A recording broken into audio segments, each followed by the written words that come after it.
Ceci est un livre audio autogénéré par Google. Logique juridique. Fondé par Gérard Marcoux.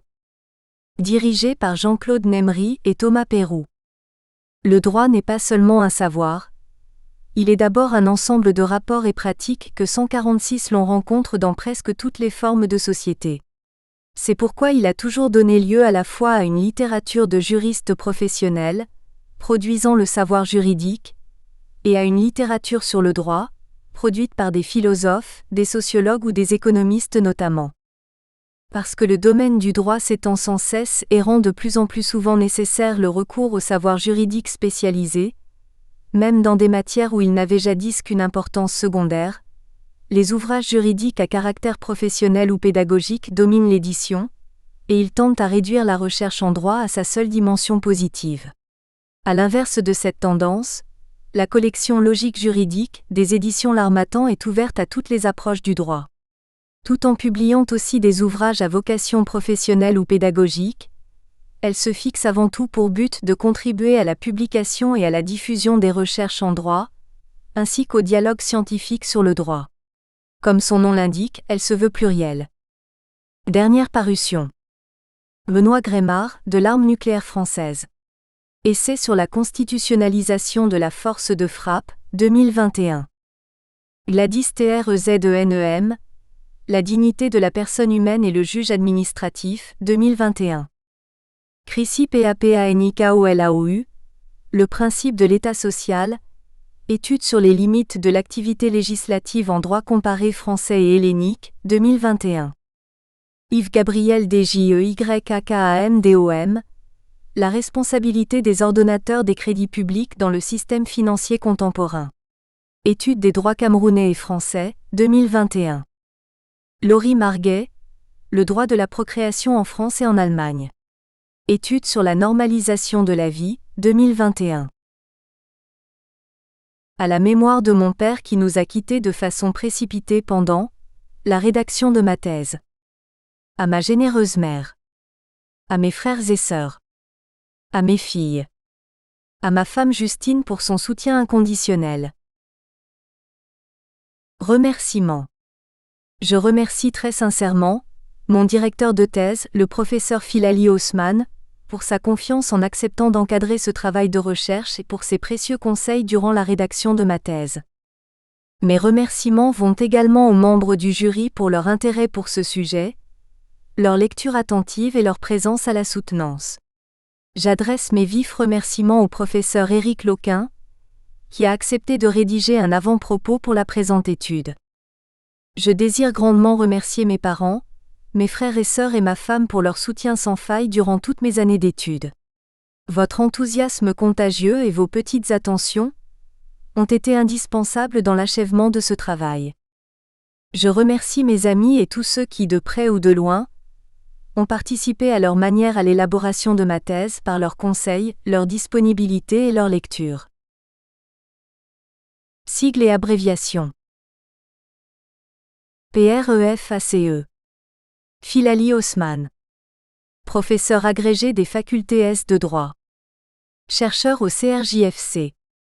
Chercheur associé au Centre de droit du commerce international. Université de Montréal, et au CREDIMI. Ancien conseiller de gouvernement auprès du ministère français des Affaires étrangères.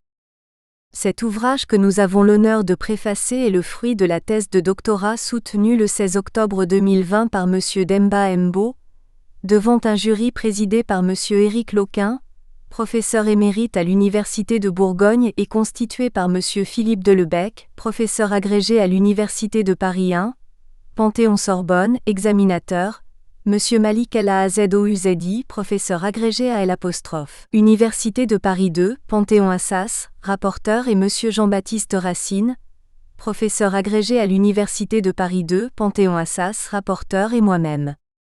M. Demba Mbo, passionné par le droit de l'arbitrage, a su, dès son master au cours duquel il a rédigé son mémoire sous notre direction, et malgré ses contraintes professionnelles et ses obligations familiales et l'absence de tout financement, respecter toutes les échéances et les délais légaux de fin de thèse.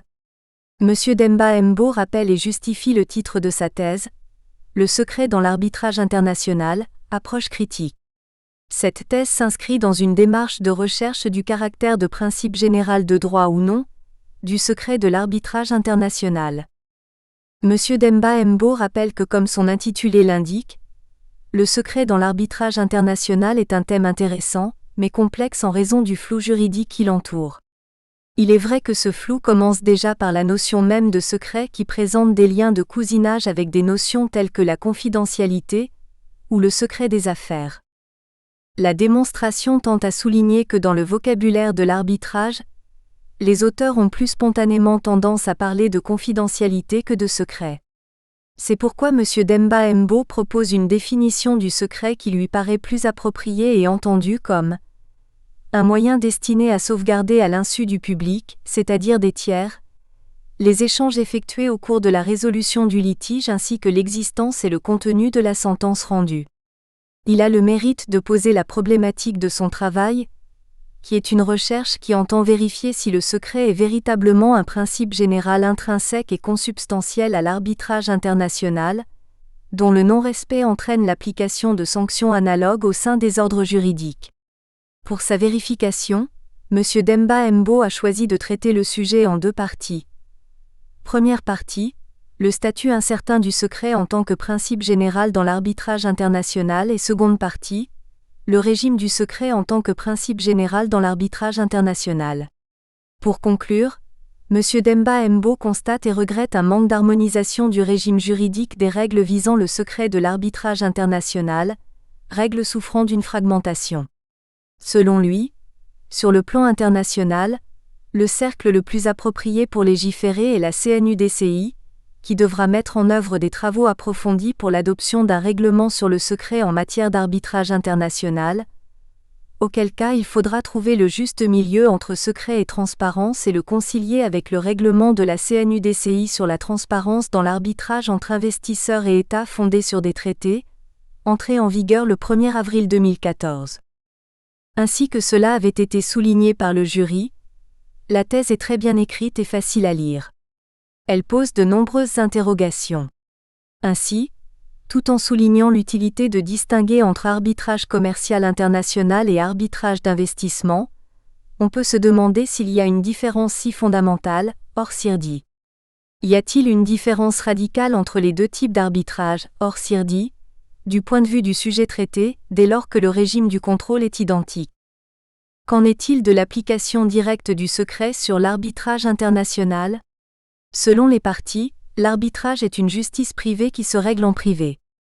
Elles estiment que l'arbitrage est nécessairement secret. Pour plus de sécurité juridique, il est important qu'un accord de secret soit stipulé, souligne l'ouvrage. Cela évitera que le juge ou l'arbitre n'interprète le comportement de l'une des parties, comme écartant le principe général de secret. Toutefois, le silence du législateur français est-il neutre ou alors le législateur n'a pas voulu prendre position? Dans l'esprit des parties à un arbitrage international, le secret prévaut. Mais est-ce une forme d'accord tacite des parties? Est-elle nécessaire? Ou n'est-elle pas consubstantielle à l'arbitrage international? M. Demba Mbo propose, compte tenu du risque de contentieux judiciaire étatique, de stipuler une clause de secret. Autre question: comment concilier l'affirmation d'un principe général de secret et l'affirmation simultanée selon laquelle le secret reposerait sur l'autonomie de la volonté? L'un n'exclut-il pas l'autre? Si le principe général est le secret, le support d'un accord de volonté ne devrait-il ne pas être nécessaire? Et si le secret repose sur la volonté, c'est l'affirmation d'un principe général qui ne serait pas nécessaire. Selon M. Demba Mbo, lorsque les parties optent pour l'arbitrage, c'est dans l'optique de résoudre le différend sous le sceau du secret, telle est leur volonté. Partant, si l'arbitrage est régi par le principe général de secret, c'est comme si l'autonomie de la volonté était respectée, car leur volonté est ici source d'obligation. On soulignera le mérite de M. Demba Mbo à donner une définition du secret, indiquant que le secret englobe la confidentialité, notion mystérieuse, alors que le secret serait lui-même une notion vague. M. Demba Mbo indique que le secret englobe la confidentialité et donne quelques exemples où le secret doit être distingué, notamment, de la confidentialité. Il rappelle en outre que ces recherches ont démontré que la confidentialité ne vise que la responsabilité contractuelle, alors que le secret est de nature à engager la responsabilité pénale, le secret englobant le secret professionnel. S'agissant de l'opposabilité du secret au tiers, M. Demba Mbo estime qu'il faudrait un engagement spécifique du tiers. La mise en place d'une clause évite toute mésaventure aux parties en cas de contentieux sur l'existence ou non du secret. Il a raison d'indiquer qu'il y a une incertitude sur le statut du secret.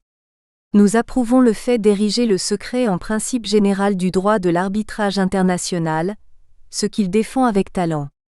Mais le lecteur peut se demander s'il n'y a pas une contradiction à affirmer que le secret est un principe général, tout en suggérant la stipulation d'une clause de secret. C'est sans doute la raison pour laquelle les recommandations de l'International Law Association préconisent, pour des raisons de sécurité, la stipulation d'une clause de secret. Au moment où la CCI s'est engagée à publier de plus en plus les sentences, la question de la préservation du secret se pose avec acuité. Or, M. Demba Mbo indique que c'est le caviardage qui est le remède, soulignant ainsi que c'est une technique bien connue qui consiste à tronquer ou à modifier les décisions de telle sorte que toute identification des parties en cause paraît impossible. On parle alors de sentences nettoyées ou encore caviardées.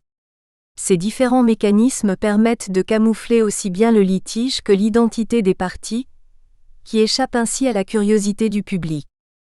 M. Demba Mbo préconise une réforme du Code procédure civile pour instaurer le secret en matière d'arbitrage international.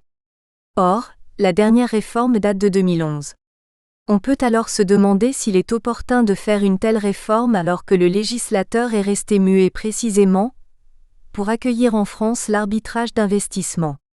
Au regard de cet enjeu, est-il opportun de mener une telle réforme du CPC ? M. Demba Mbo suggère de mener une réforme de telle sorte que les parties pourront d'office appliquer le secret, sauf volonté contraire. Le nouvel article serait rédigé comme suit. L'arbitrage international est soumis au secret, sauf disposition légale ou stipulation contraire des parties. Voilà une preuve d'audace à saluer. Quid des liens entre secret de l'arbitrage et secret des affaires ? M. Demba Mbo répond que même sans ces règles, le secret des affaires doit être protégé sur la base notamment de la directive européenne numéro 2016-943 du 8 juin 2016 et transposée par exemple, en France, par la loi numéro 2018-876 du 30 juillet 2018. M. Demba Mbo relève à plusieurs reprises les règles de l'IBA et leur rôle en la matière. Enfin, sur les sanctions applicables, M. Demba Mbo indique que si la violation de l'obligation au secret fait l'objet d'une convention, alors nul besoin de l'exigence d'une faute personnelle lourde équivalente au dol, fraude ou déni de justice. Un simple manquement justifiera la mise en cause de la responsabilité contractuelle. Il précise qu'il a abondamment abordé la question dans sa thèse. Nul doute que le lecteur saluera le travail sur la forme et sur le fond, très sérieux et très bien fait, très bien construit dans lequel on trouve beaucoup d'élégance dans l'écriture et dans l'argumentation. On saluera les références au droit anglais, très pertinentes. Mais à la lecture de ce bel ouvrage, on peut se demander où débute et où finit le secret. Nul doute que c'est le caractère privé de cette justice contractuelle qu'est l'arbitrage qui justifie le secret, avec une exception pour l'arbitrage d'investissement. La seconde partie consacrée au régime est claire sur les difficultés d'adopter des règles uniformes. Elle traite de très nombreuses et utiles questions sur les responsabilités civiles, pénales et même disciplinaires de l'ensemble des acteurs de l'arbitrage, en cas de violation du secret dans l'arbitrage international. M. Demba Mbo indique dans cette même partie que les différentes responsabilités encourues par l'arbitre sont souvent difficiles à mettre en œuvre en raison de l'existence de diverses immunités dont il bénéficie, dans plusieurs ordres juridiques. Le lecteur appréciera la documentation ainsi que la bibliographie, toutes très riches, pertinentes et utiles. Nous nous réjouissons de la publication d'une thèse très sérieuse, bien écrite ayant toutes les qualités d'un bel ouvrage académique, avec des recherches originales sur un thème majeur en droit de l'arbitrage. Il arrive à point nommé, M. Demba Mbo ayant traité le sujet en dépassant les simples problèmes techniques pour une approche globale, riche et originale. Il a, ce faisant, apporter sa pierre à l'édifice du droit de l'arbitrage commercial international à propos du secret, véritable clé de voûte de l'arbitrage commercial international. Villeurbanne, le 9 novembre 2021. Avant-propos. Éric Loquin. Professeur émérite de l'Université de Bourgogne. En consacrant sa thèse au secret dans l'arbitrage, M. Demba Mbo a voulu éclairer une zone d'ombre du droit de l'arbitrage. L'arbitrage est une justice privée. Au regard de cette définition, le secret dans l'arbitrage a du mal à trouver sa place. Certes, si l'arbitrage est une justice privée, on peut concevoir naturellement qu'elle soit protégée par le secret. Mais étant une justice, on hésite d'admettre qu'elle puisse se satisfaire de l'opacité et de la clandestinité. La publicité de la justice est considérée comme une garantie du procès équitable. Le principe de la confidentialité de l'arbitrage est écartelé entre ces deux considérations, ce qui explique que le statut de la confidentialité dans l'arbitrage soit incertain. En l'absence de toute consécration textuelle, il a pourtant longtemps été considéré comme une évidence.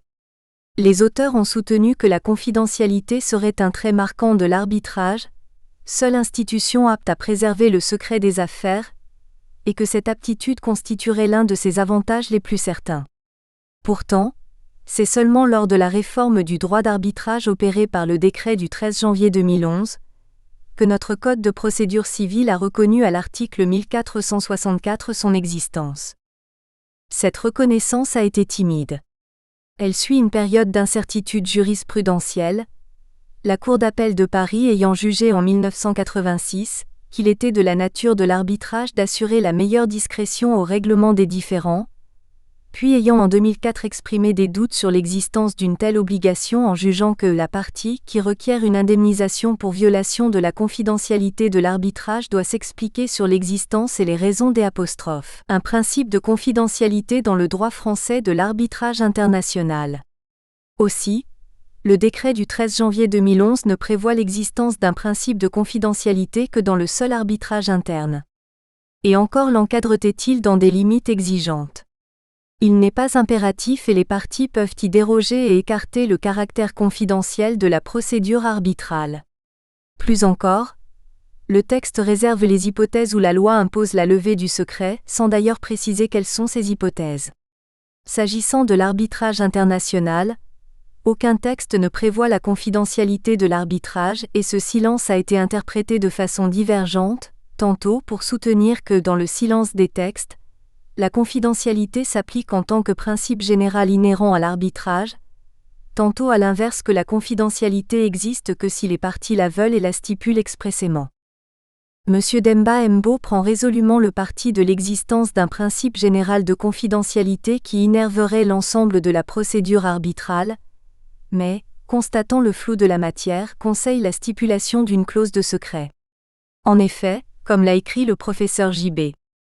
Racine, il souffle aujourd'hui sur l'arbitrage, comme ailleurs, un vent de transparence, qui fragilise le statut de la confidentialité de l'arbitrage. La publication des sentences est à la mode et un vaste courant d'opinion soutient que dans l'arbitrage des litiges d'investissement mettant en cause les intérêts des États et de leur population, l'exigence de la transparence s'impose. Si le principe est admis, il est exigeant et la délimitation de ses frontières est difficile.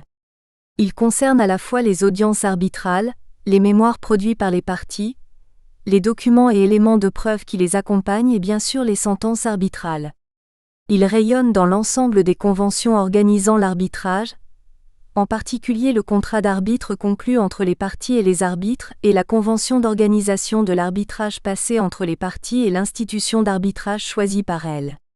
L'obligation de confidentialité lie les parties, les arbitres et toutes les personnes qui participent à l'arbitrage. Témoins, experts, sténotypistes, traducteurs. L'ouvrage de M. Demba Mbo apporte des réponses à toutes ces questions et éclaire les tensions existantes entre la volonté des opérateurs privés de protéger le secret de leurs affaires et la nécessité de protéger dans certains domaines les intérêts publics par l'exigence de transparence. Introduction générale. J'avais d'abord persuadé les deux parties de s'en remettre à l'arbitrage d'amis, car je voulais que par-dessus tout qu'aucun étranger ne fût mêlé à des secrets de famille. 1. Cet extrait du discours de Lysias contre Diogiton, qui valait pour le règlement des conflits dans la société grecque antique, garde aujourd'hui encore tout son sens dans le domaine de l'arbitrage. En effet, depuis la plus haute Antiquité, l'arbitrage est considéré comme un mécanisme efficace destiné à régler des différends entre amis en toute discrétion. Cependant, l'arbitrage ne revêtait pas nécessairement le même sens comme on peut le voir dans le bouclier d'Achille, où il était utilisé pour trancher les autres affaires de la cité en public, notamment en matière de meurtre. 2.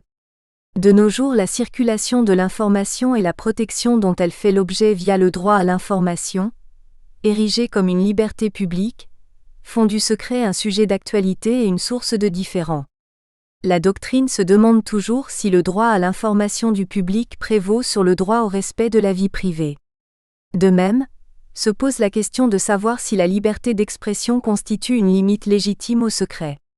Pour y répondre, il convient nécessairement de trouver un juste équilibre entre ces droits a priori d'égale valeur, un peu sur le modèle du juste milieu aristotélicien exprimé par le philosophe grec dans l'Éthique à Nicomaque et qu'exprime le droit positif au travers du principe de proportionnalité. Ce principe, défini comme la juste mesure à observer dans l'application à un litige de deux principes antinomiques d'égale valeur qui ont l'un et l'autre vocation à gouverner la solution, fera l'objet de plus amples développements infra. 3. Dans le commerce international, les opérateurs économiques ont en effet toujours craint la publicité des procédures judiciaires, souvent amplifiées ou tronquées par les médias, égratignant ainsi leur image de marque. Les exemples abondent dans l'industrie pétrolière, minière, automobile ou pharmaceutique, et tout particulièrement dans le domaine du droit de l'investissement. Il est effectivement fâcheux pour une entreprise de voir ses secrets industriels, ses résultats désastreux d'une licence ou encore ses difficultés financières publiées à l'occasion d'un recours porté devant la justice. Dès lors, ces mêmes acteurs et entreprises voient en l'arbitrage un remède efficace contre cette difficulté. Ce mode alternatif de règlement des différends serait, selon ses partisans, à même de garantir un total secret avant, pendant et après la résolution du différend. Aussi, est-ce tout logiquement que dans le monde de l'arbitrage international, le secret est au centre de rares débats doctrinaux portant sur le sens, la portée et le régime juridique du silence. Le problème relatif à sa définition, aussi ancien soit-il, n'a pas réellement fait l'objet de travaux d'élucidation conceptuelle, ni en doctrine, ni en jurisprudence. Qu'est-ce que le secret ? À cette question notionnelle, la doctrine arbitragiste n'a pas trouvé de consensus sur une définition univoque du secret. Selon le Littré, le secret est ce qui n'est pas divulgué, ce que l'on tient caché, ce qui n'est pas apparent. 4. Dans le domaine de l'arbitrage, on retrouve, malgré l'absence de consensus sur les contours du secret, une approche notionnelle voisine car le secret est perçu comme un moyen destiné à sauvegarder à l'insu du public, c'est-à-dire des tiers, les échanges effectués au cours de la résolution du litige ainsi que l'existence et le contenu de la sentence rendue. Pour cette raison et depuis la plus haute Antiquité, le recours à l'arbitrage traduit la volonté des parties de résoudre le différend à huis clos. Aussi, définir le secret est essentiel pour la présente étude tant il est vrai que ce dernier partage des liens de cousinage avec d'autres notions voisines comme celles de confidentialité, de discrétion, de secret des affaires, etc., et desquelles il conviendra de le distinguer le cas échéant. Ceci a en effet tendance à complexifier toute tentative de définition du secret. Le secret est une notion ambivalente qui requiert la clarification de ses contours en matière d'arbitrage international. Pourtant, plusieurs informations sensibles partagées pendant l'arbitrage méritent une protection vigoureuse. On peut à ce titre citer les informations stipulées comme secrètes par les parties. De même, les secrets d'affaires partagés pendant l'arbitrage doivent être préservés. Cependant, sur tous ces points, de rares précédents judiciaires existent mais ne constituent pas une jurisprudence uniforme en tant que telle mais une simple juxtaposition de solutions particulières relatives au secret tandis que la doctrine reste floue sur son régime juridique. Ce constat justifie que soient élucidées les relations entre le secret et les notions juridiques ou extra-juridiques voisines. 5. Que signifie l'arbitrage ? Le droit français ne fait pas exception au constat qui est que l'arbitrage n'a fait l'objet de définition ni par les lois ni par les règlements. En dépit de ses origines incertaines, La notion d'arbitrage s'est stabilisée au fil des siècles grâce à la doctrine arbitragiste qui propose plusieurs définitions. Pour René David, l'arbitrage est une technique visant à faire donner la solution d'une question, intéressant les rapports entre deux ou plusieurs personnes, par une ou plusieurs autres personnes, l'arbitre ou les arbitres, lesquels tiennent leur pouvoir d'une convention privée sans être investis de cette mission par l'État. Selon le professeur Charles Jarosson, l'arbitrage est l'institution par laquelle un tiers règle le différend qui oppose deux ou plusieurs parties en exerçant la mission juridictionnelle qui lui a été confiée par celle-ci. De son côté, le professeur Jean-Baptiste Racine considère l'arbitrage comme un accord de volonté destiné à conférer à un tiers le pouvoir de trancher un litige. En d'autres termes, l'arbitrage est une solution alternative à la justice étatique. Il suppose donc la désignation d'un ou de plusieurs arbitres chargés de trancher le différend et jouissant de ce fait de la jurisdictio, c'est-à-dire qu'il entre dans leur office de dire le droit. En conséquence, bien que résolvant le litige en dehors de tout cadre étatique, les arbitres bénéficient du pouvoir de trancher un différend. En revanche, l'exercice de cet office est conditionné par la volonté des parties et non par celle des pouvoirs publics. D'ailleurs, les arbitres ne jouissent pas de l'imperium, la sentence n'étant pas exécutoire, ce caractère étant subordonné à l'octroi de l'exéquatur qui demeure le monopole du juge étatique. Ainsi, l'arbitre ne jouit dans l'instance arbitrale que d'une partie de l'office d'un juge dans un procès. C'est un personnage important, incontournable et nécessaire de l'arbitrage. Tant vaut l'arbitre, tant vaut l'arbitrage, dit l'adage. La qualité d'un excellent processus d'arbitrage dépend naturellement de l'aptitude de l'arbitre à conduire une procédure arbitrale aboutie en bonne et due forme, dans le secret bien évidemment. 6. Dans le processus d'arbitrage, deux biais s'offrent aux parties qui décident de recourir à ce mécanisme. Elles peuvent anticiper le règlement de leurs différends grâce à la clause compromissoire par laquelle elles soumettront tout différend à naître à l'arbitrage, ou bien si le différend est né, elles peuvent conclure un compromis d'arbitrage. 7. Le secret est un point épineux de l'arbitrage international. Il est souvent source de suspicion car en règle générale, la justice est l'œuvre de l'État, donc publique, sauf l'exception du huis clos. C'est pourquoi bon nombre d'utilisateurs de l'arbitrage international en quête d'une totale discrétion préfèrent soustraire leurs litiges aux tribunaux étatiques. Un tel choix peut être source de questionnement, si ce n'est de méfiance. Qu'ont-elles à cacher, notamment dans l'arbitrage d'investissement où l'intérêt public est prégnant ? 8. Or, l'arbitrage renforce sa place de mode privilégié de règlement des différends commerciaux. Ceci est dû à ses nombreux avantages. C'est une justice privée et apaisée qui attire plusieurs parties. Dans certains pays, la justice étatique est souvent synonyme de partialité, de faiblesse et de lenteur alors que l'arbitrage implique normalement une confiance totale des parties dans les arbitres indépendants et impartiaux qu'ils choisissent en toute liberté. Les institutions d'arbitrage veillent jalousement à la probité des arbitres, dans leur intérêt, l'arbitrage étant un marché au sens économique où la concurrence est de mise. 9. L'arbitrage offre d'ailleurs une garantie de rapidité, de souplesse, de sécurité, d'efficacité à la fois juridique et économique et dont le secret du différend est une partie intégrante. C'est pourquoi la délimitation de la place du secret est cruciale en matière d'arbitrage. Ici, on peut citer l'exemple de l'Organisation pour l'harmonisation en Afrique du droit des affaires, OHADA, qui manifeste sa volonté de relever l'émancipation juridique et judiciaire de son espace. Elle utilise notamment l'arbitrage comme outil de développement économique, échappant aux suspicions de corruption qui visent la justice étatique. En clair, l'arbitrage participe à l'amélioration du climat des affaires dans les ordres juridiques. C'est particulièrement vrai dans les pays méditerranéens, qui souhaitent améliorer leur climat des affaires. L'expression générique « climat des affaires » fait explicitement référence au cadre politique, économique et juridique des États en vigueur à l'instant même où un acteur économique du commerce international, partie intégrante de la Societas Mercatorum, entreprend de mener une activité économique transfrontière qui requiert ou non un investissement. Le climat des affaires comprend aussi une dimension de prévision liée à des changements futurs. Un État jouit d'un bon climat des affaires lorsqu'il a mis en place un cadre qui promeut et facilite les activités économiques sur son territoire, selon le professeur Philali Osman. Quoi qu'il en soit, le secret constitue la pierre angulaire de notre sujet de thèse.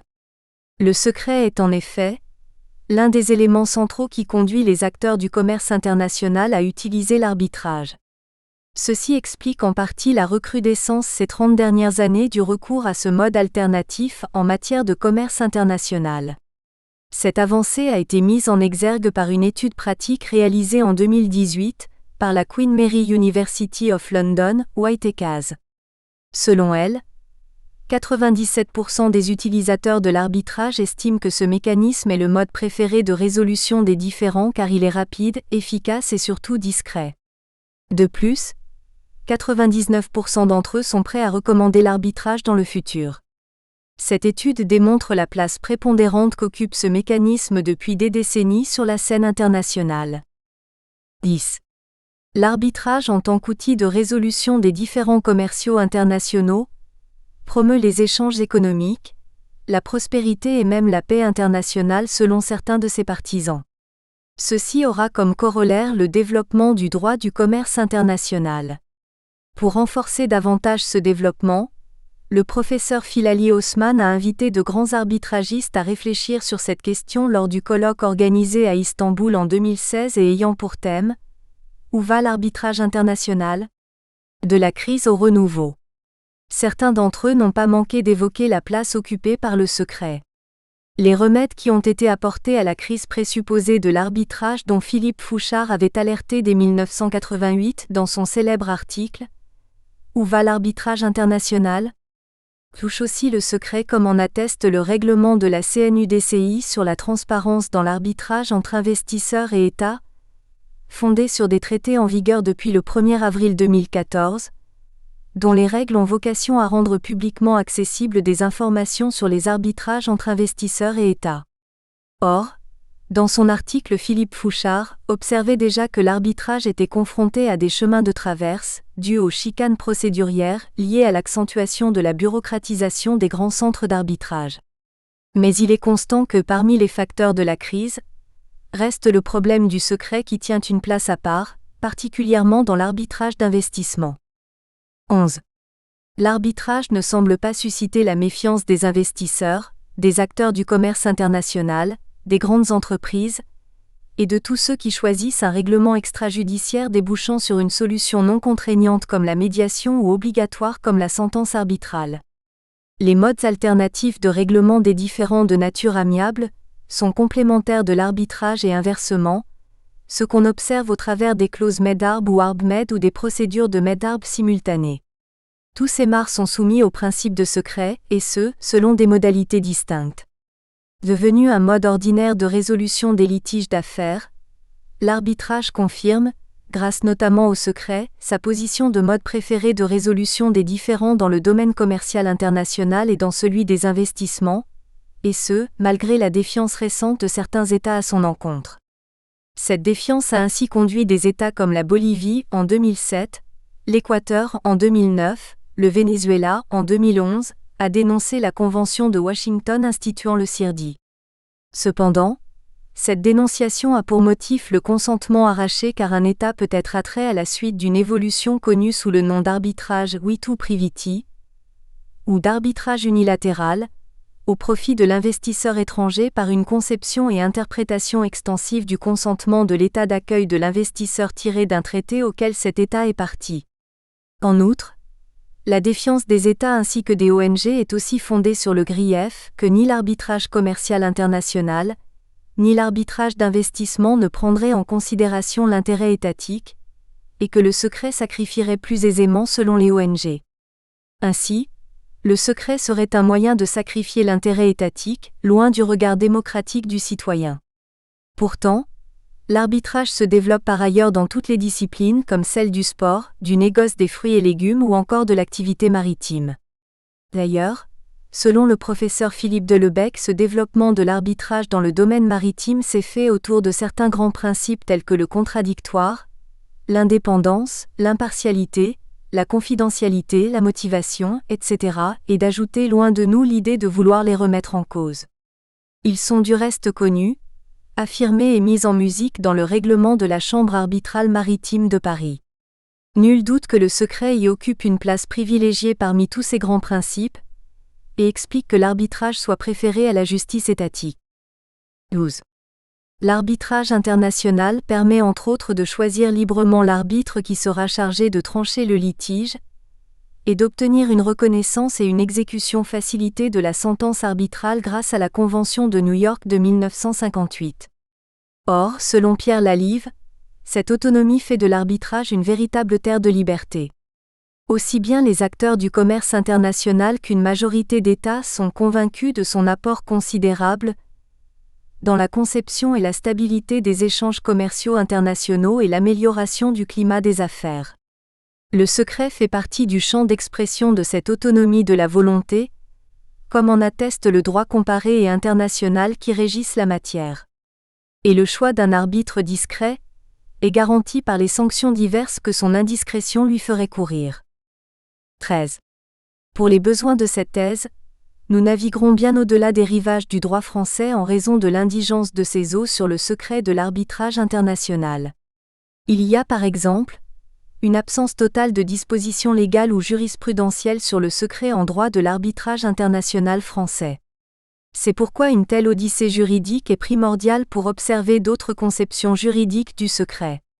Cela résulte de la nature même de ce mécanisme, où le droit comparé et international trouve un terrain de prédilection. Cependant, une telle analyse n'est pas sans péril comme l'a été le chemin qu'emprunta Ulysse lors de son Odyssée pour rejoindre son épouse Pénélope sur les rives d'Ithaque, selon les propos empruntés au professeur Philaly Haussmann. 14. Qu'entend-on par arbitrage international ? Sur le plan juridique, est international l'arbitrage qui fait appel à des éléments d'extranéité tels que la nationalité des arbitres, des parties du ou des lieux d'exécution du contrat objet du litige, ou encore du siège du centre d'arbitrage. De manière plus générique est international, l'arbitrage qui met en cause des intérêts du commerce international, formule consacrée par l'article 1504 du Code de procédure civile français et admise par la doctrine de manière constante. Pour déterminer le caractère international du litige, il faut donc se baser sur son objet économique. Ici, le législateur se réfère à un critère économique, celui du flux et du reflux transfrontières pour définir l'arbitrage international. Cette définition a été retenue dans la doctrine dite Mater, du nom de l'avocat général dans ses conclusions sous l'arrêt rendu dans l'affaire du policier du Besset, où les juges ont suivi le rapporteur Mater et fait référence aux critères du flux et du reflux. Par la suite, les juridictions ont fait une application constante de la mise en jeu par le contrat des intérêts du commerce international pour qualifier l'arbitrage international. C'est d'ailleurs ce qui marque la summa divisio entre arbitrage international et arbitrage interne. Ce dernier ne renvoie à aucun élément d'extranéité aussi bien à l'égard des protagonistes qu'envers le contrat de base, objet du différend. 15. Quelles sont les différentes composantes de l'arbitrage international ? L'arbitrage international regroupe l'arbitrage commercial international et l'arbitrage d'investissement. En quoi consistent ces deux types d'arbitrage ? Les auteurs sont partagés sur le rapprochement et l'éloignement entre ces deux sortes de mécanismes, dont les frontières sont pourtant étanches. Selon nous, ces deux processus présentent une dichotomie certaine. 16. Pour définir l'arbitrage commercial international, certains critères peuvent être mis en exergue. D'abord, il y a le critère de l'internationalité du litige. Ce critère reprend celui de la doctrine Mater évoquée supra. Ensuite, nous avons la commercialité du litige. Ici, il faut tenir compte de la commercialité des différends qui sont à l'origine de l'arbitrage. Un arbitrage est commercial s'il porte sur des différends qui sont eux-mêmes commerciaux. Autrement dit, il faut que la relation de base ait un fondement commercial. La loi type de la CNUDCI sur l'arbitrage commercial international, LTA, de 1985 avec les amendements adoptés en 2006 promeut une interprétation large de la commercialité, toute opération économique étant dès lors considérée comme commerciale. Par conséquent, tout arbitrage qui a pour objet une opération économique demeure un arbitrage commercial. De son côté, la jurisprudence française précise que, en matière d'arbitrage international, la notion de commercialité ne se confond pas avec celle d'acte de commerce au sens étroit et technique des droits internes et que doit être considéré comme commercial tout arbitrage international portant sur un litige né à l'occasion d'une opération économique internationale et mettant en cause, dans cette mesure, les intérêts du commerce international. D'ailleurs, en France, pour une certaine doctrine, en matière internationale, sera considéré comme commercial tout arbitrage international opposant des entreprises à propos d'un litige à caractère économique. 17. L'autre composante de l'arbitrage international concerne l'arbitrage d'investissement, qui se développe depuis les années 1990. L'arbitrage d'investissement concerne la résolution d'un différend entre un investisseur étranger et un État hôte. C'est l'exemple d'un différend entre des ressortissants d'un État qui constitue une société dans un pays tiers. Il résulte des différends écrits que la sentence arbitrale AAPLC, Sri Lanka a marqué le point de départ de ce type d'arbitrage. Dans cette affaire, le tribunal arbitral a jugé que l'investisseur était fondé à engager une instance arbitrale à l'encontre d'un État sur la seule base du traité bilatéral de protection des investissements du 13 février 1980, entré en vigueur le 18 décembre 1980 entre le Royaume-Uni et le Sri Lanka et dont une disposition renvoyait à l'arbitrage du CIRDI. 18. Premièrement, l'arbitrage d'investissement peut avoir comme fondement un traité bilatéral ou multilatéral conclu entre des États au profit de leurs nationaux. Le traité conclu entre la France et la Turquie portant sur l'encouragement et la protection réciproque des investissements en date du 15 juin 2006 est une illustration parfaite car conformément à son article 8, l'investisseur peut recourir à l'arbitrage du CIRDI en cas de différend. 19. Deuxièmement, l'arbitrage d'investissement peut avoir comme fondement une loi nationale dans laquelle l'État donne à l'avance son accord pour recourir à ce type d'arbitrage en cas de différend. Dans l'arbitrage d'investissement, on distingue alors les procédures qui sont engagées sur le fondement de la convention qui lie l'investisseur à l'État hôte ou ses émanations, contract clin, de celles qui ont pour origine une loi nationale ou le traité conclu par les deux États, treaty clin. 20.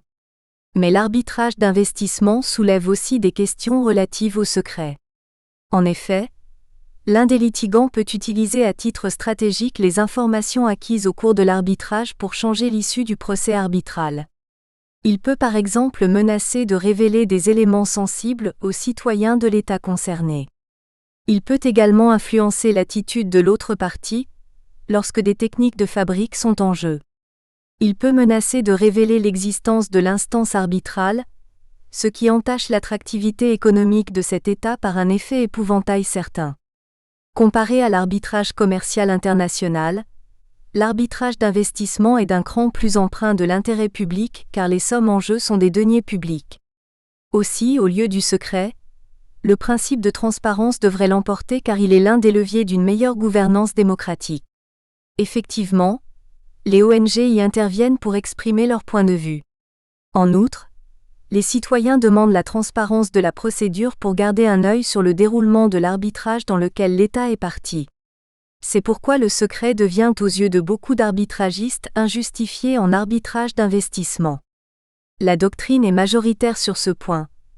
Les procédures arbitrales visant à résoudre des litiges en matière d'investissement ne doivent être soumises qu'à une confidentialité réduite, voire à aucune confidentialité du tout.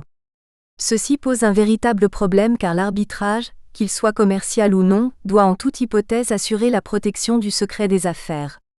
Pour cette raison, une telle affirmation doit être tempérée.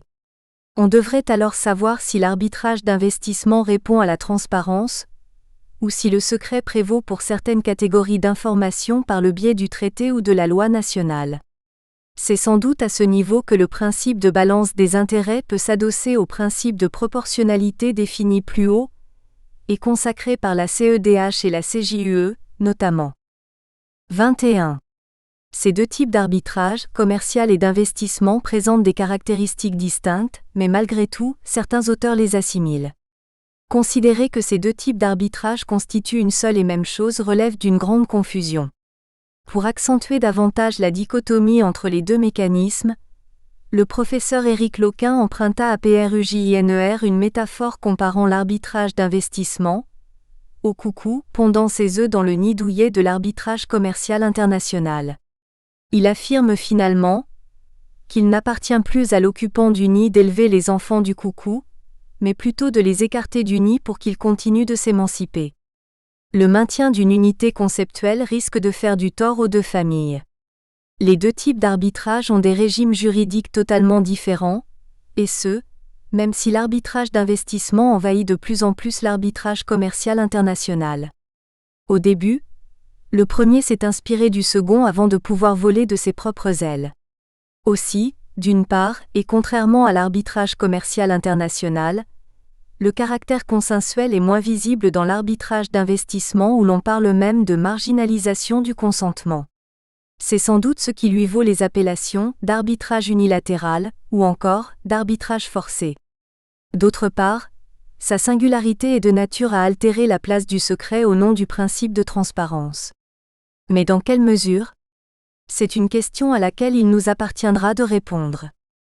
22. Que signifie en outre l'expression générique mode amiable de règlement des différends? Le secret y est-il imposé en tant que principe comme en matière d'arbitrage? Cette expression renvoie à des techniques juridiques d'évitement du juge, en vue de résoudre un différend. Même s'il existe une panoplie de voies extrajudiciaires de règlement des litiges, la médiation et l'arbitrage sont les plus connus parmi la transaction, la négociation, la convention de procédure participative propre au droit français, la conciliation, etc. Tous ces marques cohabitent avec l'arbitrage, qui reste toutefois un modèle très utilisé en matière commerciale internationale. D'ailleurs, l'arbitrage est considéré comme l'enfant gâté des travaux internationaux. On soutient même que l'arbitrage est la méthode de droit commun de résolution des différends qui intéressent le commerce international. En effet, environ 90% des contrats internationaux contiendraient une clause d'arbitrage. Est-ce à dire que la médiation est l'enfant délaissé de travaux internationaux? La réponse est négative. Que signifie le mot médiation? Selon l'article 1er de la loi type de la CNUDCI sur la médiation commerciale internationale et les accords de règlement internationaux issus de la médiation de 2018, modifiant la loi type de la CNUDCI sur la conciliation commerciale internationale de 2002, le terme médiation désigne un processus qu'il porte le nom de conciliation, de médiation ou un nom équivalent par lequel les parties demandent à un ou plusieurs tiers, le médiateur, de les aider dans leurs efforts pour parvenir à un règlement amiable d'un litige découlant d'un rapport juridique, contractuel ou autre, ou lié à un tel rapport. Le médiateur n'a pas le pouvoir d'imposer aux parties une solution au litige. On constate dès lors que le degré d'intervention du tiers est donc indifférent à la qualification. 23. La différence entre médiation et arbitrage est de plus en plus nette. En effet, si la sentence rendue par l'arbitre est contraignante pour les parties tout comme la décision de justice, après que la procédure d'exéquatur a été épuisée en cas de besoin, ce n'est pas réellement le cas de la médiation. Ceci constitue d'ailleurs une véritable distinction d'avec la médiation, où la partie victorieuse risque de voir son adversaire refuser de s'exécuter puisque l'exécution de la recommandation issue d'un processus de médiation est tributaire de leur propre volonté. En pareille hypothèse, il faudra obtenir une décision d'homologation du juge. C'est un problème majeur auquel la CNUDCI a apporté une réponse par l'adoption de la Convention de Singapour du 20 décembre 2018, ou Convention des Nations Unies sur les accords de règlement internationaux issus de la médiation. Son objectif est d'assurer l'efficacité internationale des accords qui en sont issus, par un mécanisme de reconnaissance mutuelle et d'exécution. Rend-elle plus attractif ce processus de règlement international des différends? La réponse est assurément positive. En effet, la question du secret est abordée à l'article 10 de la loi type de la CNUDCI de 2018, qui dispose que, sauf convention contraire des parties, toutes les informations relatives à la procédure de médiation doivent demeurer confidentielles, sauf lorsque la divulgation est exigée par la loi ou est rendue nécessaire pour la mise en œuvre ou l'exécution de l'accord de règlement. De même, l'article 7 de la Directive européenne du 21 mai 2008 sur certains aspects de la médiation civile et commerciale prévoit que la médiation est régie par la confidentialité et laisse aux États le soin de prévoir, Un degré minimum de compatibilité entre les règles de procédure civile concernant les modalités de protection de la confidentialité de la médiation dans toute procédure ultérieure, qu'il s'agisse une procédure judiciaire civile ou commerciale ou d'un arbitrage. Cependant, à l'opposé des textes internationaux relatifs à l'arbitrage, les textes relatifs à la médiation définissent le secret au travers de la confidentialité. Ainsi, l'article 7 de la directive est exhaustif sur son contenu et sa portée.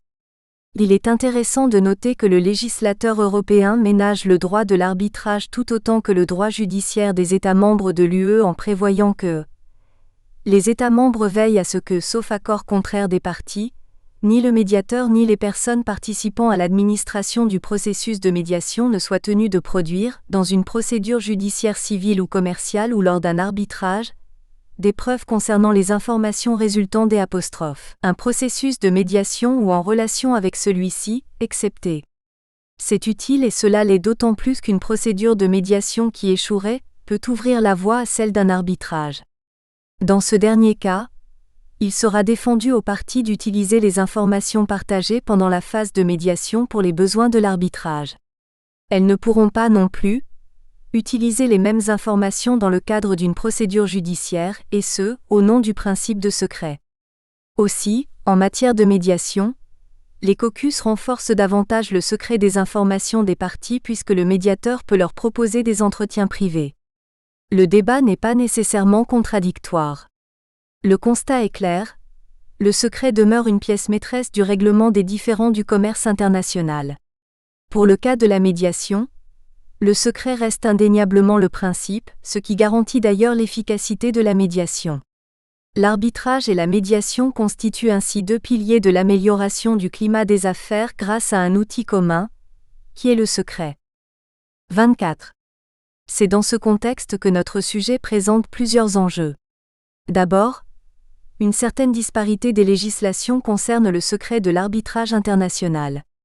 Cette fragmentation juridique constitue un obstacle en ce qu'elle peut entraver la perception que les utilisateurs de l'arbitrage international font du secret. Pourtant, une harmonisation des législations ou de la jurisprudence sur la question serait des plus légitimes. Elle apporterait de la visibilité et de la prévisibilité aux acteurs du commerce international, et leur permettrait de savoir à l'avance à quoi ils doivent s'attendre lorsqu'ils compromettent. Il existe actuellement des règlements d'arbitrage disparates, traitant superficiellement du secret. C'est pourquoi la mise en commun de ces divers dispositifs, bien que complexes, est nécessaire. Ceci aurait le mérite d'encadrer le régime juridique du secret, qui regroupe plusieurs autres concepts juridiques qui eux-mêmes sont soumis à des régimes juridiques différenciés. Ainsi, comment distinguer le secret, la confidentialité, la discrétion, le secret professionnel, le secret des affaires, etc. S'agit-il simplement d'une diversité terminologique ? La réponse est assurément négative. En effet, le secret est bien évidemment distinct de ces notions pour des raisons que nous verrons infra. Aussi, si leur violation n'est pas sans conséquence, ces dernières n'ont toutefois pas la même finalité. Il est d'une grande importance de renseigner les praticiens de l'arbitrage international sur ce point. En réalité, les incidences de la violation du secret sur la procédure arbitrale, sur la sentence arbitrale ou encore sur les acteurs de l'arbitrage eux-mêmes manquent d'études complètes pour une matière pourtant largement irriguée par la doctrine, à l'origine d'un droit savant de l'arbitrage. 25. Ensuite, l'économie mondiale est aujourd'hui bouleversée par la pandémie dite de Covid-19. L'arbitrage sera l'outil adéquat pour régler les différends nés de l'inexécution des contrats internes ou internationaux, en raison de la pandémie. Donc le contexte actuel relatif à cette pandémie devrait inciter les parties à recourir à l'arbitrage. Pour cette raison, il nous paraît primordial de renseigner les utilisateurs de l'arbitrage sur les meilleures façons de parvenir à une bonne résolution des litiges dans le secret, en précisant son champ et ses limites. 26. Enfin, une question reste en suspens. La directive européenne 2016/943 du Parlement européen et du Conseil du 8 juin 2016 sur la protection des savoir-faire et des informations commerciales non divulguées, secret d'affaires contre l'obtention, l'utilisation et la divulgation illicite aura-t-elle une incidence par elle-même ou via les textes relatifs à sa transposition dans les droits internes des États de l'UE sur les arbitrages, applicable en tant que droit applicable au fond du litige ou en tant que loi de police dont l'arbitrage tiendra compte au nom du principe d'efficacité de la sentence? 27. Pour l'heure, de nombreuses interrogations des arbitres, des parties et des praticiens de l'arbitrage demeurent sans réponse. La présente étude propose de démontrer dans quelle mesure le statut juridique du secret de l'arbitrage international peut être définitivement précisé par les conventions institutionnelles existantes, les législations nationales actuelles ou les traités internationaux dans le domaine particulier de l'arbitrage d'investissement ou l'arbitrage commercial international. C'est également l'occasion de cerner l'encadrement juridique du secret par les dispositifs législatifs nationaux. Ceci permettra de vérifier si ces différentes réglementations sont fondées sur des principes généraux communs, mettant en exergue la possibilité d'adopter un cadre commun de référence en la matière. Par cadre commun de référence et sur le modèle de celui du droit européen des contrats, nous entendons le triptyque suivant: la recension des principes généraux communs, l'adoption d'une terminologie commune et l'adoption de documents types, lois, règlements d'arbitrage, traités. 28. À l'aune des grands principes en matière d'arbitrage, le secret a une importance justifiant de préciser son contenu et de voir comment il est perçu d'un droit étatique à l'autre. Dès lors, une assertion attise notre curiosité. Elle affirme que la justice veut la vérité est une découverte et le secret l'étouffe. La justice est rendue au nom du peuple, elle doit l'être en sa présence et sous son contrôle. Est-ce à dire qu'a priori le secret ne devrait pas demeurer comme l'une des clés de voûte de l'arbitrage qui est une justice privée, et ce au nom de cette vérité? Pour beaucoup d'auteurs, cette question et toutes celles citées supra n'ont pas lieu d'être. Le secret s'impose aux arbitres pour des raisons essentiellement déontologiques. Autrement dit, la fonction d'arbitre ou son statut impliquerait d'office pour ce dernier le respect du secret de l'arbitrage sans prévision légale ou conventionnelle, sauf dispense par les parties ou le règlement d'arbitrage éventuellement applicable. Néanmoins, on peut s'interroger sur la pertinence d'une telle solution car il n'est pas certain que le secret puisse être érigé comme une composante de son office sans quelque tempérament. 29. In fine, il convient d'éclaircir un certain nombre de points dont les réponses sont actuellement floues. Selon certains, la taille de l'institution influe énormément sur le respect du secret. Plus l'institution est grande, plus il existe des risques d'entorse au secret. Effectivement, en arbitrage institutionnel, de nombreux collaborateurs interviennent dans la chaîne de constitution du tribunal arbitral, le déroulement de l'instance et le rendu de la sentence, ce qui n'est pas le cas de l'arbitrage ad hoc. Cela augmente le risque de voir le secret violé plus rapidement. Cependant, que ce soit en arbitrage ad hoc ou institutionnel, nul arbitrage n'est à l'abri d'une fuite. Ce risque est amplifié par les différentes actions judiciaires engagées de manière parallèle par les acteurs économiques concurrents, avant, pendant ou après la reddition de la sentence. Dès lors, la crainte de l'utilisation d'une information ou donnée confidentielle pour parvenir à ces fins se fait sentir. Si certains, pour des questions morales, éthiques ou en raison d'une interdiction légale s'abstiennent de révéler tout secret relatif à un arbitrage, d'autres n'hésitent pas à le divulguer. Cela explique tout l'intérêt et la pertinence de notre étude relative à l'étendue du secret, ses origines, ses différentes dérogations et son régime juridique. 30. En matière d'arbitrage, la diversité des mécanismes donne naissance à de nombreuses interrogations relatives à l'applicabilité du secret à chacun d'entre eux. Le secret de l'arbitrage international n'est pas un sujet dicté seulement par la mode. Après tout, la mode est ce qui se démode. Bien au contraire, la question du secret subsiste du fait de la convoitise grandissante de l'arbitrage international par les opérateurs du commerce international qui ont tendance à l'imposer en arbitrage commercial international ou en arbitrage d'investissement. Cette thèse est l'occasion de dessiner les frontières entre secret et transparence qui ne sont pas nettement circonscrites dans ces différentes matières. 31. Par ailleurs, l'étude du secret se voit complexifiée par le silence malheureux de certains législateurs. Ce point mérite d'être souligné dans la présente étude afin de proposer les solutions idoines aux ordres juridiques concernés. C'est le cas du législateur français. Pour cette raison, le secret de l'arbitrage international a un statut incertain dans notre droit. Aujourd'hui, le secret subit la concurrence de l'obligation d'information devenue incontournable. Effectivement, ladite obligation occupe de plus en plus une place grandissante dans notre société. Comment la concilier avec le secret ? 32. Le statu quo ne permet pas de résoudre de façon nette et précise toutes les équations que le secret soulève. Grâce à ses nombreux intérêts, l'arbitrage attire des acteurs qui viennent de divers horizons.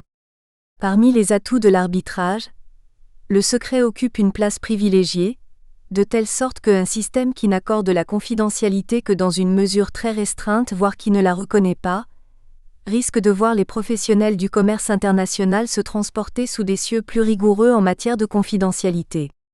Par là, ces acteurs pensent à tort que le secret est automatiquement applicable à toute procédure arbitrale. Pour cette raison, notre recherche entend vérifier si le secret est véritablement un principe général intrinsèque de l'arbitrage international, dont le non-respect entraîne l'application de sanctions analogues au sein des ordres juridiques. Pour ce faire, notre démarche consiste tout d'abord à infirmer ou confirmer le secret comme principe général reconnu en matière d'arbitrage international. Ceci conduit au constat selon lequel, bien que considéré comme un principe général de l'arbitrage international, le secret fait l'objet d'innombrables controverses. Nous observons en effet qu'il n'y a pas de consensus autour du secret, d'où l'usage délibéré de l'adjectif qualificatif incertain. Cet adjectif signifie, selon le dictionnaire Larousse, qui n'est pas établi avec exactitude ou connu avec certitude.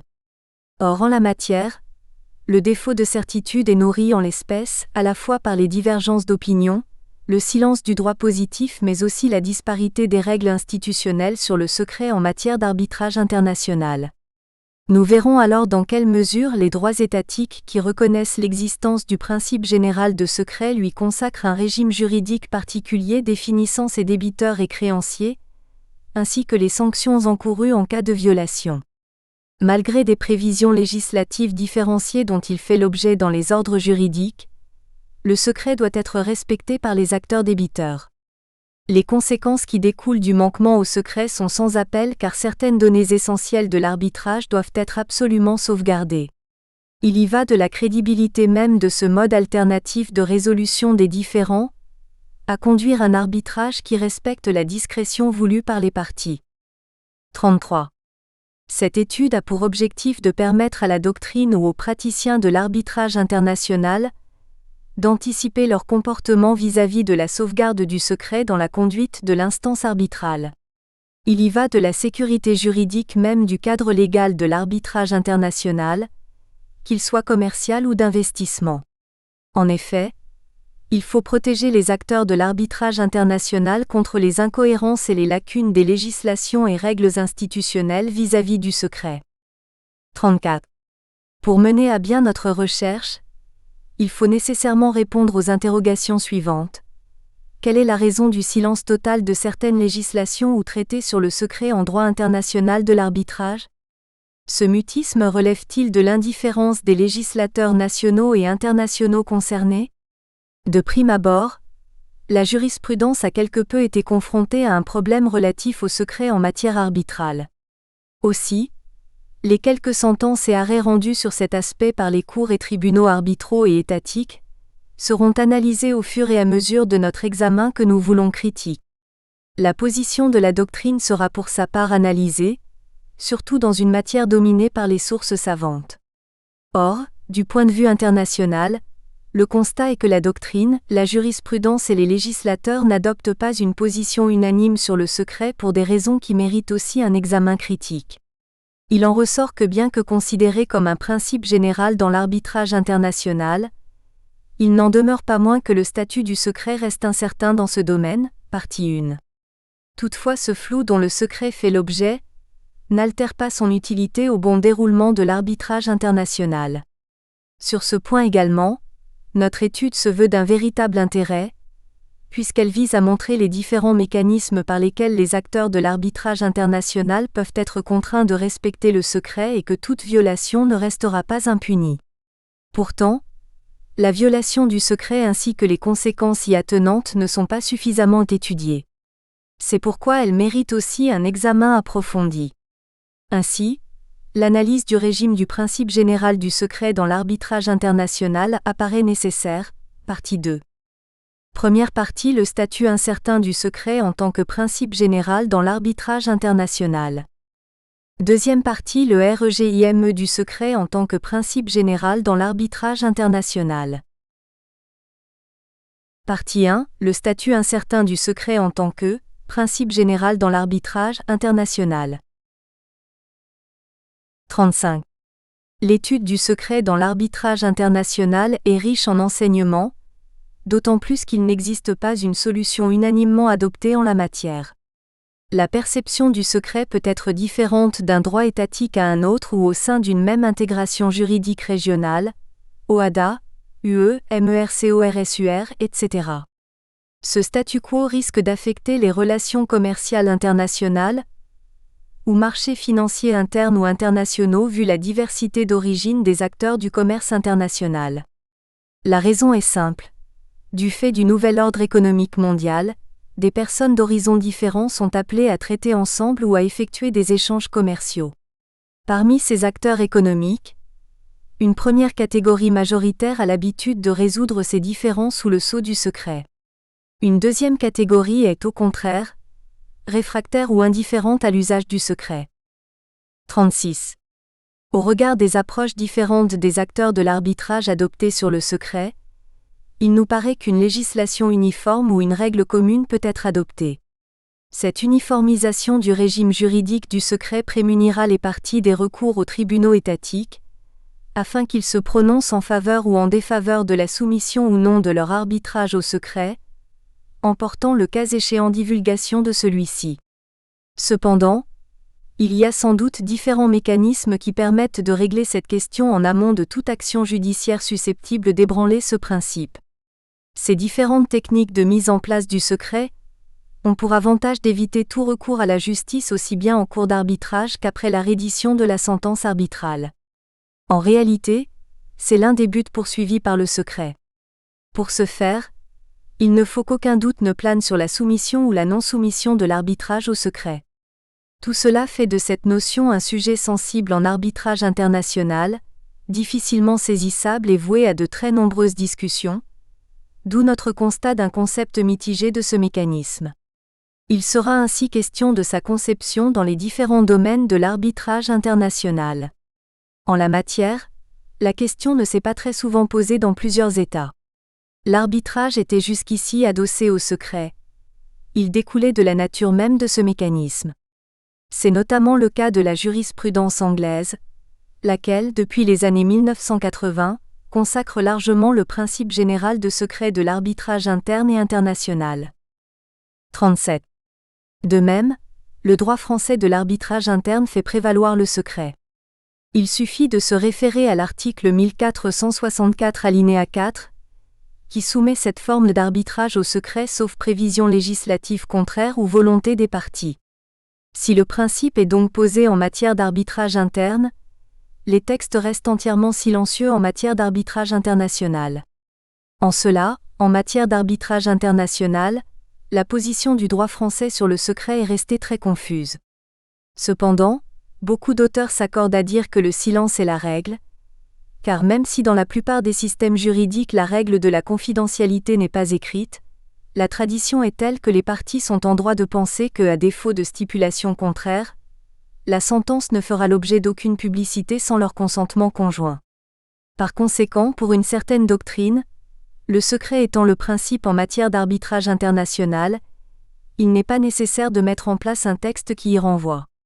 Cela expliquerait que l'article 1506 CPC, qui prévoit la référence aux articles relatifs à l'arbitrage domestique applicable à l'arbitrage international, ne renvoie pas expressément à l'article 1464 CPC qui impose la confidentialité en matière d'arbitrage interne.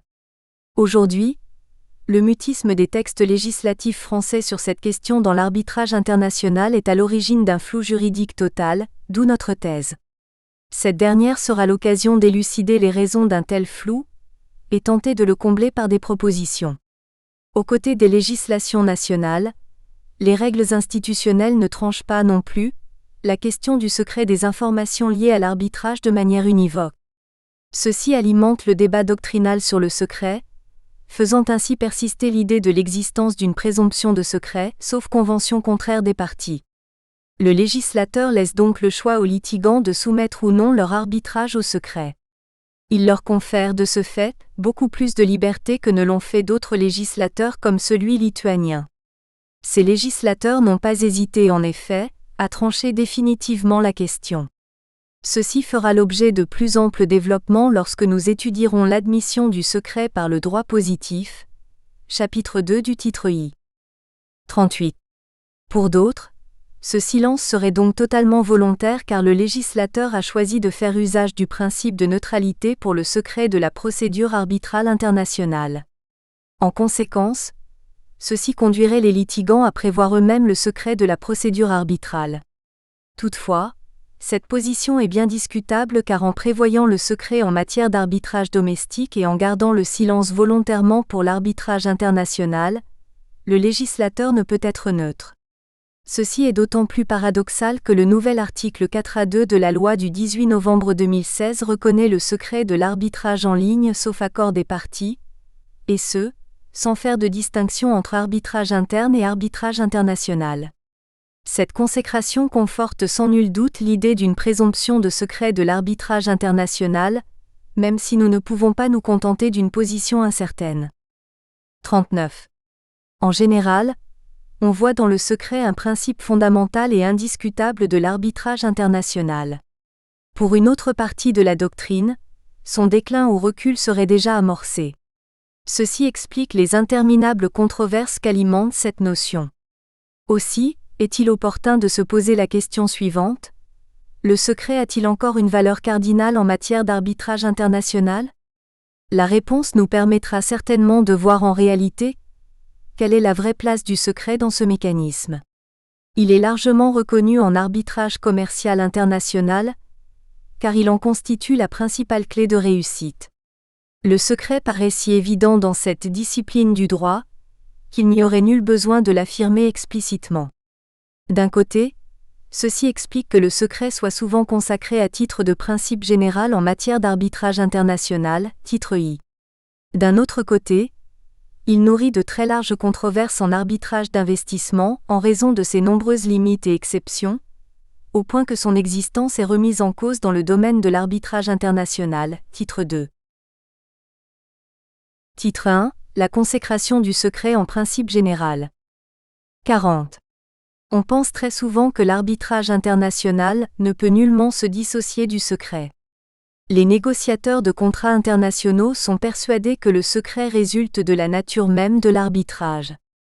Selon eux, la résolution de leurs différends échappera à la discrétion des adversaires jaloux, des médias et encore des autorités publiques souvent trop curieux. Nul doute qu'une information trop largement diffusée peut être source de vulnérabilité pour une entreprise. Pour cette raison, MM. Jean Paulson et Nigel Rawding estiment que l'arbitrage international est soumis d'office à un principe général de secret. Cette affirmation de MM. Jean Paulson et Nigel Rawding appelle néanmoins à un peu de prudence.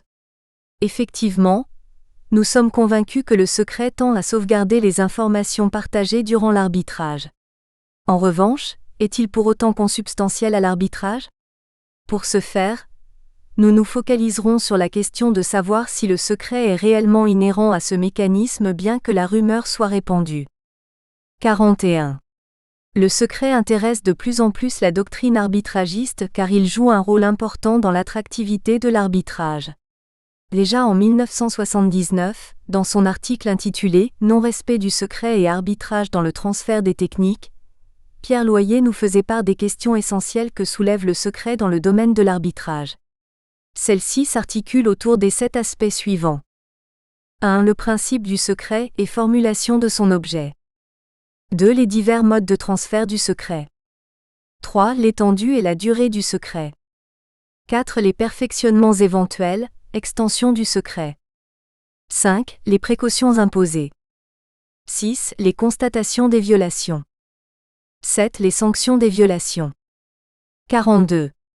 Ces éléments témoignent entre autres de l'intérêt capital de notre étude entièrement dédiée au secret, en matière d'arbitrage international. Au cours de celle-ci seront déterminés les tenants et les aboutissants du secret, qui peinent à être clairement définis jusqu'à présent. Il résulte de l'analyse de Pierre Loyer que le secret représente un domaine assez vaste. En réalité, son application relèvera bel et bien de la loi de l'arbitrage, mais surtout de la volonté des litigants. Ceux-ci peuvent décider de soumettre ou non la résolution de leurs différends au secret. Les litigants ne sont en fin de compte que les maîtres de celui-ci. Ils sont à même d'évaluer s'il est de leur intérêt de tenir confidentielle la solution du litige par voie d'arbitrage. Dans la plupart des cas, les parties choisissent le secret. Celui-ci préservera leurs propres intérêts, et ce, dans toutes les situations. 43. Depuis la rédaction de l'article de Pierre Loyer de 1979 précité, la doctrine a considérablement évolué sur ce domaine.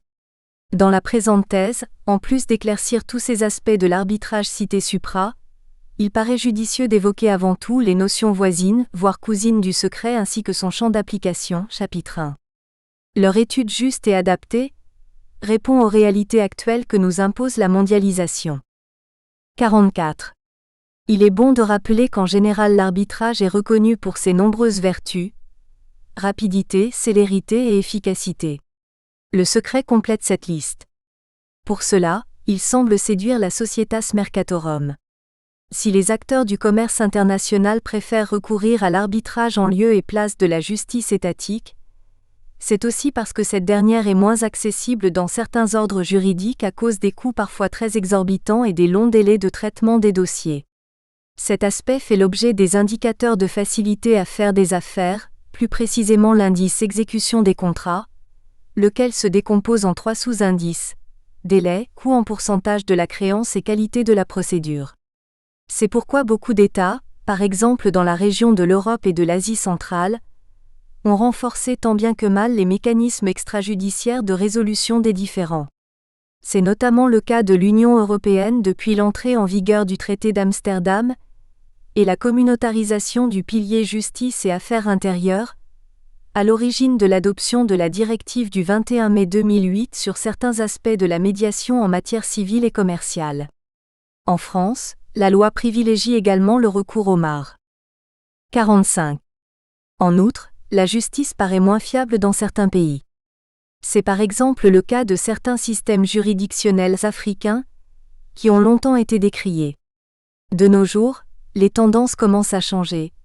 Les modes alternatifs de règlement des litiges y sont privilégiés, désengorgeant ainsi les tribunaux étatiques. La corruption généralisée est en forte baisse, en raison de l'augmentation des règles de moralisation de la vie politique. De même, cette justice étatique est décriée en raison de sa rigidité et de sa lenteur. Cette dernière marque aujourd'hui davantage la justice judiciaire sous l'effet de la Covid-19. Ne dit-on pas qu'une justice lente est une justice injuste ? En sus, elle reste pointée par une publicité désavantageuse et amplifiée par les médias. Malgré tout, la publicité est considérée par la jurisprudence de la Cour européenne des droits de l'homme, CEDH, comme incontournable ou encore fondamentale pour l'existence d'un procès équitable. Dans de pareils états, l'arbitrage tout comme la médiation pourrait être une alternative. Il en est ainsi, parce que les MAR constituent une source d'un regain de confiance pour les acteurs du commerce international ou investisseurs, dans la mesure où ils sont susceptibles de leur offrir plus de secrets qu'une éventuelle action en justice censée être publique. Le secret fait partie de l'une des principales motivations des litigants à compromettre. Pour cette raison, en matière d'arbitrage international surtout commercial, l'admission du principe général se manifeste de différentes manières. Chapitre 2. Chapitre 1. Le secret, notion et champ d'application. 46. Selon d'aucuns, si en 1804, on était très méfiant à l'égard de la justice rendue en privé, cette méfiance semble se dissiper de nos jours, d'où l'importance du secret. Toutefois, en matière d'arbitrage aussi bien interne qu'international, il paraît très regrettable que les études portant sur le secret n'en proposent pas de définition. Certes, il n'est pas totalement aisé de définir cette notion, mais avant de tenter tout développement au fond, il est important d'approcher la réelle signification de la notion de secret dans cette discipline. 47. D'une part, la tentative de définition du secret consiste à le rapprocher d'autres notions voisines, section I.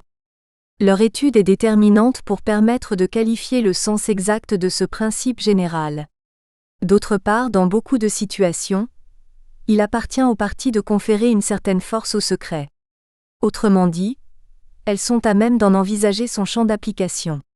Tout dépendra de leurs différentes prévisions, de sorte que son domaine peut s'avérer plus ou moins large. Il est appelé à concerner peu ou prou d'éléments de la procédure arbitrale.